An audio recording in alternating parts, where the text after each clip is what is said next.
Mesdames et messieurs, n'ayez crainte, ceci n'est qu'une émission de télévision dessinée à la main.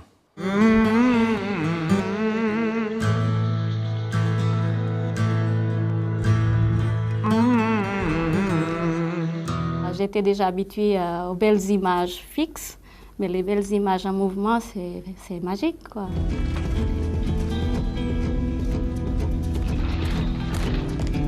Le cinéma, c'est travailler la lumière dans une salle noire. Donc si on peut exploiter ça déjà dans notre film, ça prendra de l'ampleur quand il sera projeté.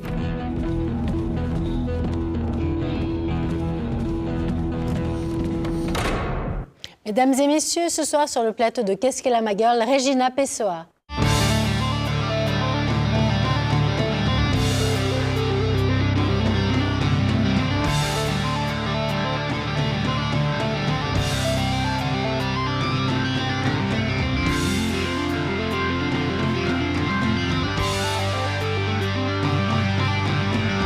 Regina, je ne vais pas vous faire un dessin. Une femme dans l'univers du film d'animation, c'est moins courant qu'une femme chez le gynécologue.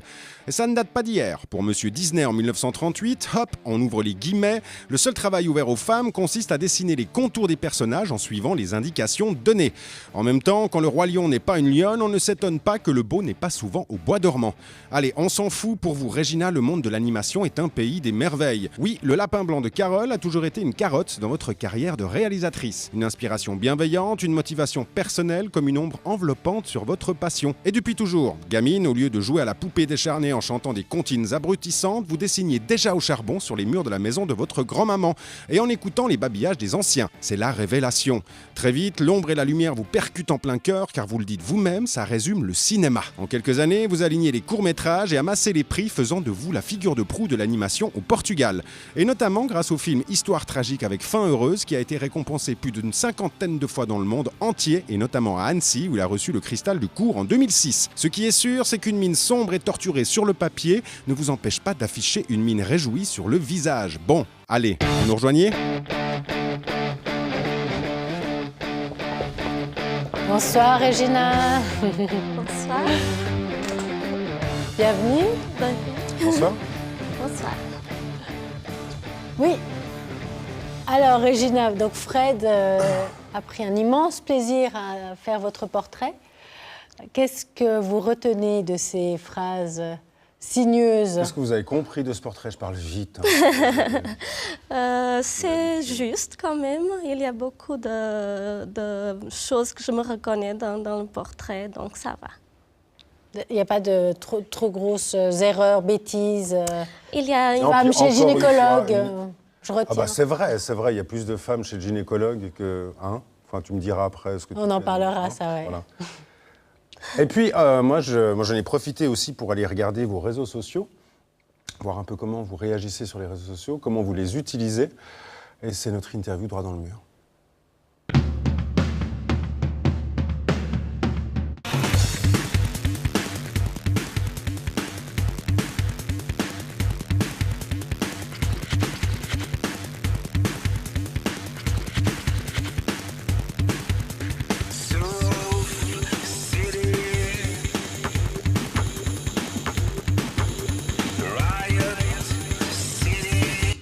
Et à un moment donné, sur votre mur Facebook, on voit quelquefois le mot Young Gods apparaître, un groupe qu'on connaît bien ici en Suisse. Qu'est-ce qui s'est passé avec les Young Gods? Quand je travaille sur mon dernier film, Cal et le petit vampire, je me suis croisée dans un festival avec une fille suisse qui dirige un autre festival suisse, c'est le Fantoche. On parlait et j'ai raconté que je commençais un nouveau projet et je trouvais que la musique irait très bien avec mes images, ça serait les Young Gods. J'écoute tout le temps de la musique quand je dessine et ça marchait vraiment bien. Donc vous êtes fan du groupe? Oui, je suis. Et cette amie, qui était la directrice artistique du festival, a dit « Ça serait super si tu travailles vraiment avec eux, je vais faire les contacts, je vais te mettre en contact avec eux. » Et elle a mis, et j'ai contacté France, il l'a très bien reçu. J'ai montré mon matériel et il a dit oui. Et c'est comme ça que ça s'est passé. Alors sur les réseaux sociaux aussi, on en profite pour mettre des choses qu'on ne peut pas diffuser ailleurs. Est-ce que le court-métrage, grâce au web, grâce aux réseaux sociaux, a eu une nouvelle vie ou en tout cas une meilleure vie qu'avant les réseaux sociaux? Oui, parce que le court-métrage, la vie du court-métrage est courte. Il n'y a pas un marché commercial pour le court-métrage. On le fait parce que, surtout en animation, parce que c'est un format vraiment un choix. C'est pas parce qu'on attend de faire un long. Dans mon cas, je veux jamais faire des longs. C'est le court-métrage que je trouve que s'adapte meilleur à l'animation comme langage. Donc, c'est un choix, mais je dois aussi subir les risques. Il n'y a pas de marché. Je sais que je le fais, comme on dit, pour l'amour à l'art. D'un coup, mon premier court-métrage, ça date du début de l'Internet. Il a déjà bénéficié un peu de l'existence de l'Internet, mais mes derniers courts-métrages, les deux, oui, j'ai vu une différence énorme depuis que Internet et les réseaux sociaux et qu'on peut faire passer le message de notre film, qu'on peut le promouvoir et aussi voir les réactions des autres. Donc je vois une grosse différence. Vous avez une communauté, Regina? Des gens qui vous suivent, qui partagent, qui... Un peu, mais je ne suis pas mainstream. On a notre petit milieu alternatif. Et bon, au fur et à mesure des années, je vois qu'il y a des gens qui apprécient mon travail. Et ça, c'est... Vous avez un retour déjà plus direct? Oui, oui. Et je suis contactée des messages des gens un peu partout au monde, du Mexique, d'Inde, que je ne connais pas, mais qui m'envoient des messages à propos de mon travail. Les réseaux sociaux permettent aussi de montrer les travaux qu'on fait dans les workshops, par exemple, Oui. avec des étudiants, ce qui n'était pas possible avant. Qu'est-ce qui fait aujourd'hui que les réseaux sociaux peuvent peut-être aider? Comment est-ce qu'on peut faire avec les réseaux sociaux pour que ça soit vraiment utile à ceux qui font du court-métrage? Comment est-ce qu'on doit travailler le réseau social? Maintenant, c'est une question compliquée parce qu'il y a des gens qui défendent que, par exemple, on fait un film, on doit le diffuser gratuitement sur Internet.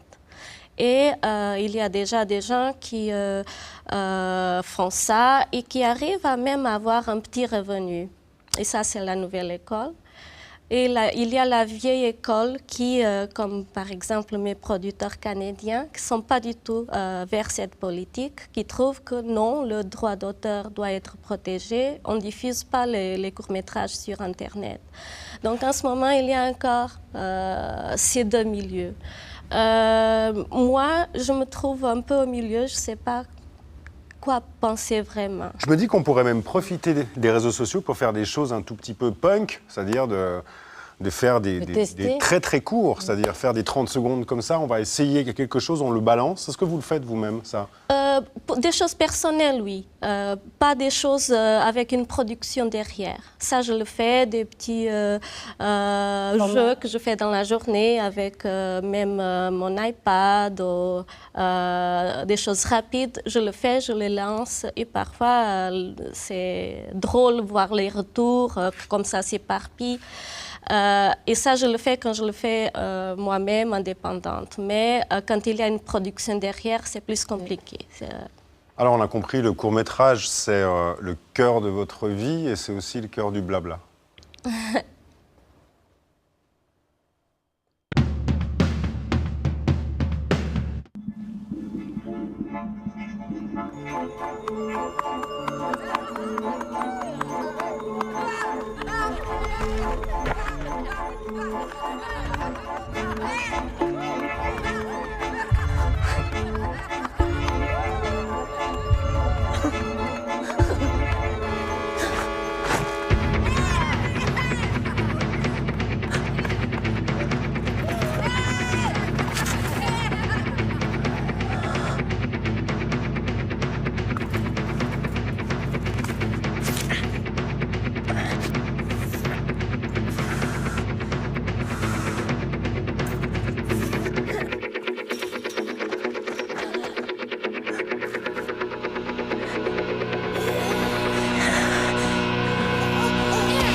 Régina, on le voit, Fred l'a dit dans votre portrait, un univers un peu sombre, on parle de mort, de l'enfance.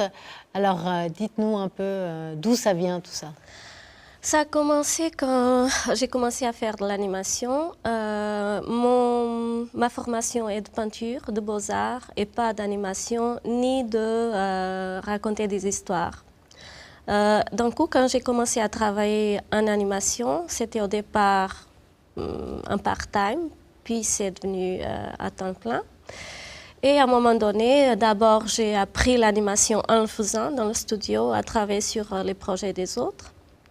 Mais à un moment donné, mon producteur nous a mis le défi de nous, les jeunes qui ont commencé, de commencer à penser à nos propres projets. Et là, bien sûr, l'envie était grande, mais les difficultés aussi. Et je me suis rendu compte que, peut-être par ma formation, je ne savais pas écrire des histoires from scratch. Je ne savais pas inventer des histoires. Et on était un peu paumés. Et là, le directeur du studio a dit quelque chose que j'utilise encore aujourd'hui et qui a été très utile. Il a dit, oubliez tout ça, oubliez la narrative classique, sinon vous allez être figé et vous n'allez rien faire. Pensez juste à quelque chose, à une mémoire, une image, une sensation que soit importante pour vous, parce que ça va vous aider à le mettre, cette force, dans les images. Et les gens qui vont voir ces images vont aussi sentir cet engagement, cette force. Il faut oser quand même, hein, tout d'un coup se mettre dans sa propre mémoire, dans sa propre vie, dans ses propres émotions, ses propres angoisses, parce qu'on voit que c'est pas tout rose. Hein.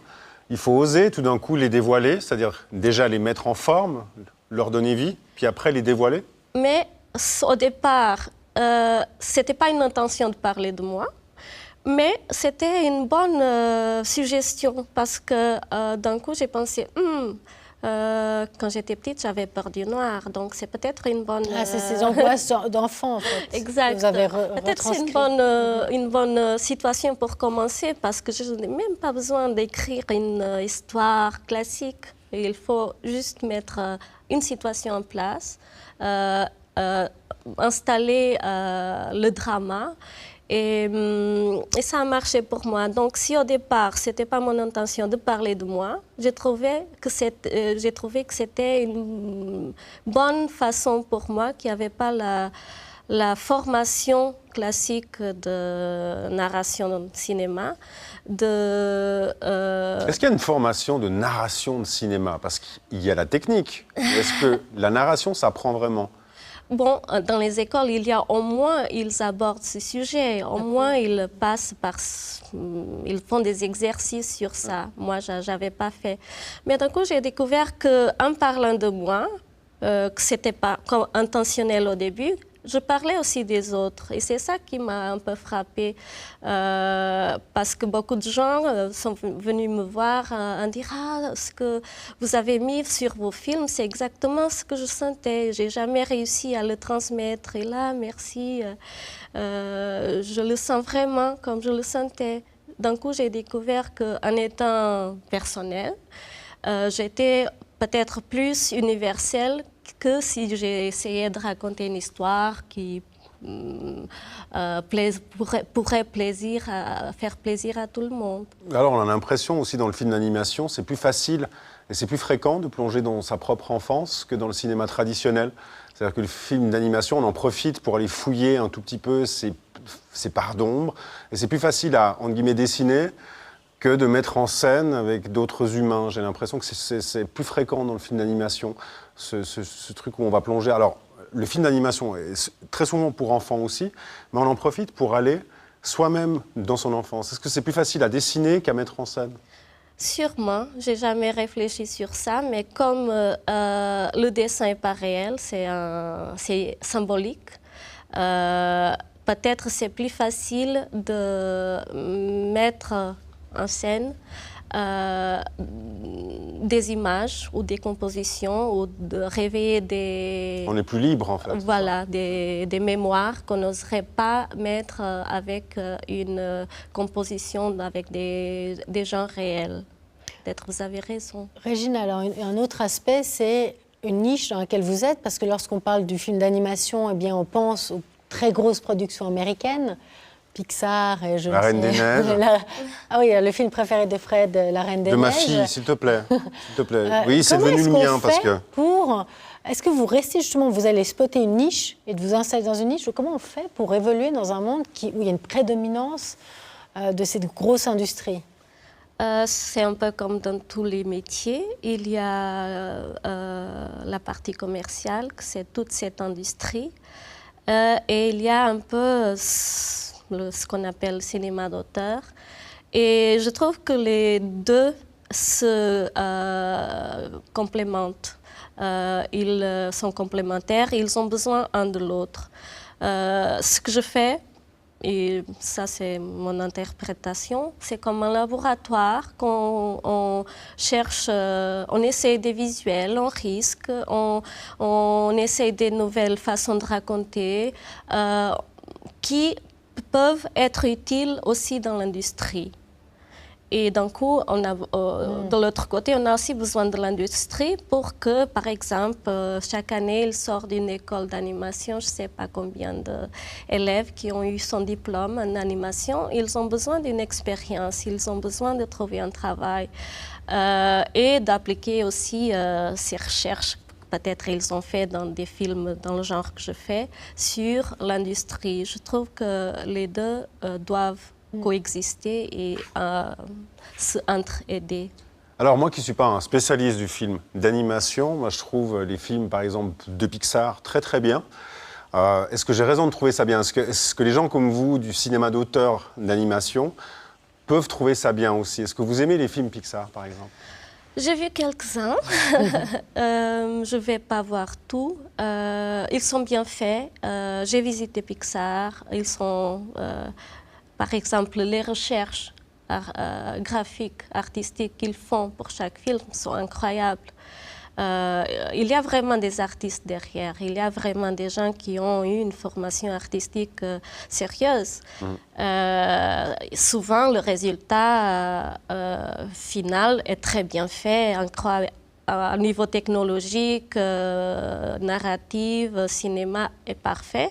Mais si on voit les recherches qui sont tellement belles, souvent pastel ou avec des matériaux qu'on utilise dans les beaux-arts, c'est dommage que ça ne correspond pas du tout. Le résultat, il y a peu entre la recherche et le résultat. Donc en gros, c'est lissé, il y a plein d'étages comme ça pour arriver, une fois que tout le monde le voit, ça a été un peu arrondi, les angles ont été arrondis. Mais oui, mais c'est bon de savoir qu'il y a quand même une grosse sensibilité artistique derrière et je crois que le résultat et le grand succès se doit aussi à ça, le succès de Pixar.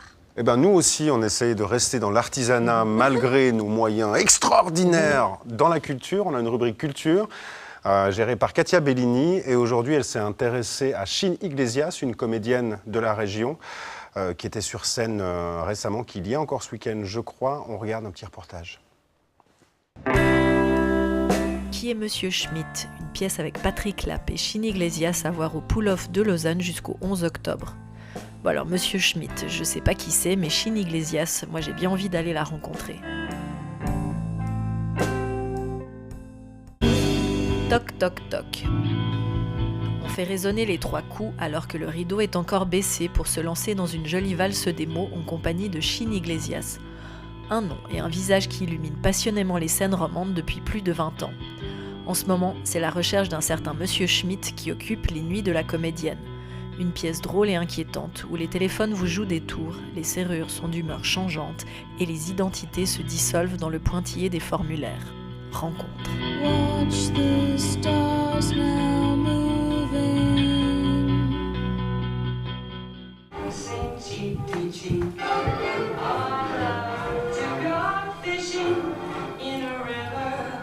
Ma concentration, je crois elle est quotidienne. Ça veut dire que j'aime bien aussi ces moments où j'arrive au théâtre. Souvent, je suis la première. Donc voilà, je pense que c'est une manière d'entrer déjà dans une autre atmosphère, une autre énergie. Et puis après, voilà, je me maquille, je commence à me maquiller, à faire mes cheveux. Et les gens arrivent. Et j'aime pas trop être dans une bulle. J'aime bien me sentir connectée au fait à la vie, aux autres. Et puis, plus je suis connectée finalement, étonnamment, à la vie, plus j'ai l'impression que sur le plateau, je suis plus disponible, plus ouverte et moins stressée. Que des fois, de m'enfermer dans ma tête, ça peut me mettre dans des états de stress. Il y a des rituels, il y en a d'autres. Il y a Patrick et Jeff, tout le temps, ils sont ensemble, ils racontent plein d'histoires. Là où on était. J'adore. Ils ont chaque fois des histoires chaque soir. Genre. Ouais, mais je sais pas si j'ose dire comment je les ai baptisés. Non, j'ose pas. Du mot pécho. On est 3. Oui. Carl vient dîner. Super. Je vous ai fait de la choucroute. Parfait. T'as pas l'air content. Si, je suis très content. T'adores ça, la choucroute. C'est l'histoire d'un couple. Et tout commence à partir d'un téléphone. Quoi dire d'autre après? Non, mais ça peut parler de l'identité, ça peut dire aussi... il y a la boîte de Pandore qui peut s'ouvrir du moment où il y a ces fameux doubles. Hein, tout à coup, on te dit, voilà, maintenant Katia, je te dis, mais qui es-tu? Es-tu vraiment toi? Attention, Pollux va arriver. Bonsoir. Je vais mourir sur scène. Attention. Voilà. La magie est en train d'opérer.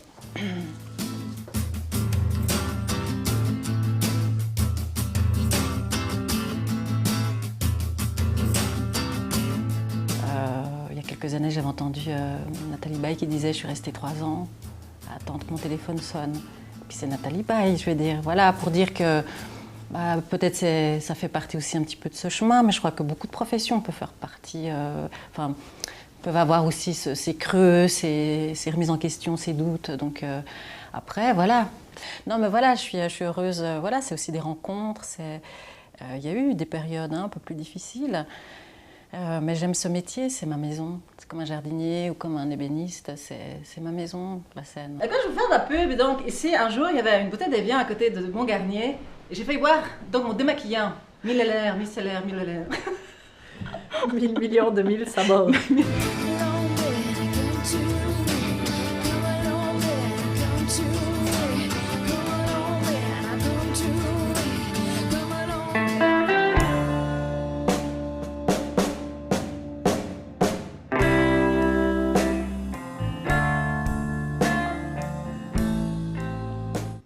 Et une fois n'est pas coutume, on reçoit tous les soirs le duplex du matin très très loin dans leur rédaction. Et là, on a décidé, juste avant la pause, juste avant les vacances, de recevoir Grégoire Nappet du matin, rédacteur en chef du matin, sur le plateau. C'est le duplex quand même.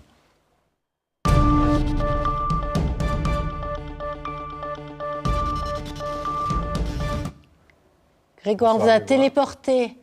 C'est les miracles de la technologie. Bonjour Régina, bonjour Léla, Bonsoir. bonjour Fred. Bienvenue, Greg. Merci, ça fait tout drôle. On vous voit mieux, hein? Ouais, mais on te voit Non, mieux je aussi. vous vois pas, moi, d'habitude. Je vous vois pas, je vous entends, mais je vous vois pas. Et il a fait l'effort de la petite pochette. Ouais, vous êtes tout beau, tout Alors chic. voilà, je me suis dit qu'il fallait quand même un petit peu travailler le personnage, quoi. Alors, on reçoit Grégoire Nappet pour nous présenter une nouvelle sur laquelle il est en train de travailler avec le journal Le Matin. Et on est curieux de savoir sur quoi tu bosses. Enfin, tu bosses pas là, vu que tu es là. Non, moi je bosse pas. Et puis des fois, je vous choisis des news et elles font pas forcément beaucoup de bruit. Elles sont peut-être des fois pas dans le journal, peut-être que sur le site. Là, j'ai quelque chose qui m'a intéressé. Vous avez entendu parler peut-être du synode de l'Église catholique sur la famille. où il est question de la famille, de l'homosexualité, de l'homoparentalité, etc. etc. Et ce qui m'a intéressé dans cette news, dans cette dépêche qui est tombée, c'est qu'un certain nombre de prélats africains ont dit c'est bien joli cette idée de peut-être réformer un petit peu, etc. Mais vous oubliez complètement les autres cultures que la culture occidentale. Votre vision de la famille, c'est une vision de parents peut-être, deux enfants, etc. La famille africaine, c'est pas ça. Donc il faudrait vous ouvrir un petit peu l'esprit. Et ils ont fait une conférence de presse où ils ont dit pensez à nous, ne nous oubliez pas, etc. Et en parallèle, vous avez des gens de l'Église qui dénoncent les tentatives de déstabilisation de ce grand synode, etc. Donc je trouve que c'est un angle, c'est un vrai angle qu'on n'avait pas vu jusqu'ici. C'est-à-dire comment on peut percevoir l'évolution du regard de l'Église sur la société selon qu'on est en Europe, en Asie, etc., ou en Afrique, comme c'est le cas là. Voilà. Je vous le pose sur la table. Alors moi, si je puis me permettre de rebondir, cher Grégoire. Non, ce qui est intéressant surtout, c'est de dire l'ordre établi par l'Église, on le maintient quelque part de force, entre guillemets, mais que la culture sous-jacente rebondit, revient au naturel. Donc là, c'est dire tenez compte de notre culture ancestrale africaine et que l'Église n'arrive pas à gommer, dans le fond, cette culture ethnique qui existe depuis tout le temps. Déjà dans son terreau, déjà là où elle a grandi, l'Église n'est déjà peut-être plus forcément en phase avec ce qui se passe. Puis en plus de ça, elle n'est pas en phase avec là où elle s'est développée. Et l'Église est très présente en Afrique, mais elle est aussi très présente évidemment en Amérique du Sud, dans plein d'autres endroits. Et puis si elle n'est pas en phase là-bas non plus pour d'autres raisons, le synode va peut-être devenir compliqué. Regina, vous qui vivez dans un pays vraiment catholique, qu'est-ce que vous en pensez ? Le Portugal a beaucoup changé. Il était très catholique, mais les familles ont changé et la vision sur la famille a changé aussi. Et je crois que, par exemple, au Portugal, l'Église catholique passe un moment de crise elle aussi, et elle aussi doit se retrouver dans la nouvelle configuration des familles.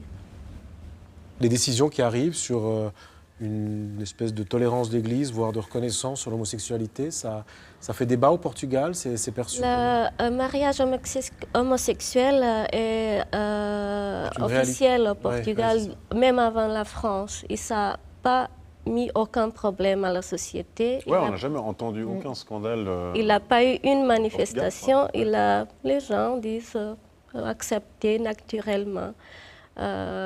Après, c'était officiel en France. Et j'ai vu tout ce bazar et les manifestations. J'étais un peu surprise. Je ne m'attendais pas. Merci Greg pour cette news en live sur le plateau, physiquement, en chair et en os. Qu'est-ce que vous préférez depuis la rédaction ou Moi, ici ? je préfère être avec vous. Ah bah voilà, alors vous allez venir tous les jours Malgré dorénavant. la lumière de trafic qu'il faut Non mais je me suis faufilé. pour, Je me suis faufilé, j'ai géré ça. Regina, on n'est pas les seuls à poser des questions parce que hier soir, nous avions une grande féministe suisse romande qui était là sur notre plateau. Simone Chapuis-Bischoff. Voilà. Et puis elle a une question pour vous, on l'écoute. Bonjour, Regina Pessoa. Je me réjouis de lire une de vos bandes dessinées. J'avoue que je ne les connais pas. Et je suis très contente qu'il y ait des femmes. Il y en a quand même quelques-unes prêtées en France. Mais en Suisse, je n'en connais pas. Je ne connais que des hommes qui font des films d'animation. Alors, merci de me dire si vous avez subi des discriminations parce que vous êtes femme quand vous présentez un film d'animation. Alors, on n'a pas tellement eu le temps d'en causer, mais c'est une vraie réalité. Hein. Il y a très peu de femmes dans le film d'animation. Au niveau de...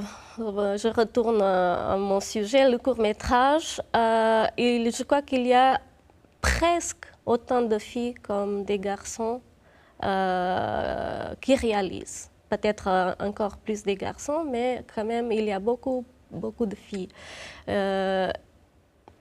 par contre, dans l'industrie, l'autre côté, là Où ça rapporte de l'argent, où c'est ça- ça Il est voilà. de la force Où obsèque. ça rapporte de l'argent, il y a moins de filles, c'est ça. Exact. Voilà. Je crois que c'est une question de pouvoir et d'argent. Et dès qu'il y a de l'argent, il y a moins d'opportunités pour les femmes. Alors moi, je me souviens que pour la Reine des Neiges, on revient à la Reine des Neiges, parce que moi, je me tape la Reine des Neiges 30 fois par jour. Hein. Je partage. Hein. Mais ouais.